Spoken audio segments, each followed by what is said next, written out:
Assalamualaikum. Waalaikumsalam. Saya sangat menyukai musik dan alhamdulillah setelah mengenal kajian-kajian saya tahu hukumnya. Tapi saya melihat beberapa orang yang saya tahu belajar agama di salah satu sekolah agama kayaknya membolehkan musik dan beberapa memposting sesuatu dengan ada musik di dalamnya. Karena sejujurnya saya sangat melepas musik dengan melihat hal tersebut saya agak terganggu ingin kembali lagi.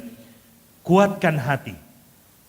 Meninggalkan saya yang meninggalkan sesuatu karena Allah akan gantikan dengan yang lebih baik. Allah akan gantikan dengan apa? Rasa suka terhadap Al-Quran, rasa rindu dengan Al-Quran, tenang hati dengan Al-Quran, dan seterusnya.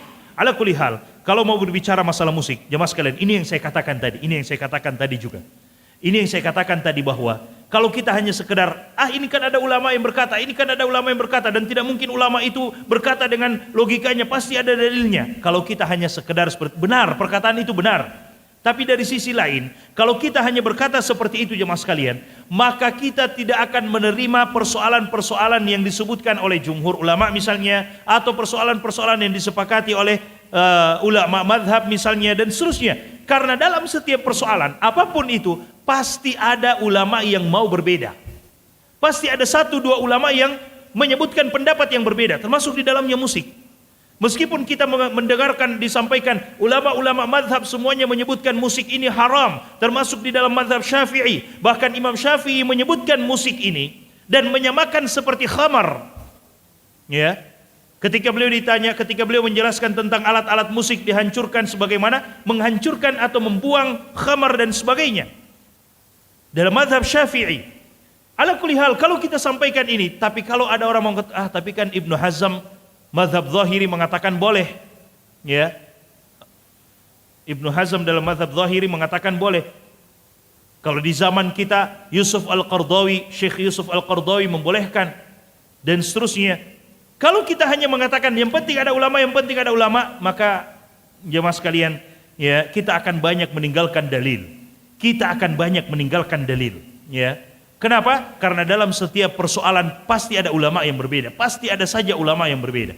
Jadi bukan persoalan ulama berbeda, tapi yang jadi persoalan yang kita pegang ini adalah apakah pendapat tersebut menenangkan hati kita, benar-benar dalilnya menenangkan hati kita, dan apakah pendapat tersebut membuat kita selamat ketika kita menjawab di hadapan Allah Subhanahu wa taala dengan pendapat tersebut ataukah tidak. Itu yang jadi persoalan. Maka kuatkan hati kita, meskipun di sana ada saja ulama yang masih membolehkan musik, alat musik dan seterusnya. Ya, ala kulli hal, alat musik itu disepakati tidak boleh. Yang bait-baitnya, lirik-liriknya ini masih juga diperbedakan oleh para ulama. Dan saya secara pribadi, ya, lirik-liriknya selama dia tidak mengajak kepada syahwat atau kepada kemaksiatan, kepada dosa, apalagi kepada kesyirikan, maka itu tidak jadi masalah.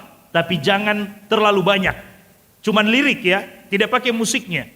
Cuman lirik-liriknya. Selama dia tidak mengajak kepada kemaksiatan, kepada dosa. Kalau lirik-lirik lagu sekarang rata-rata semuanya percintaan, perzinahan. Waliyadzubillah. Ya.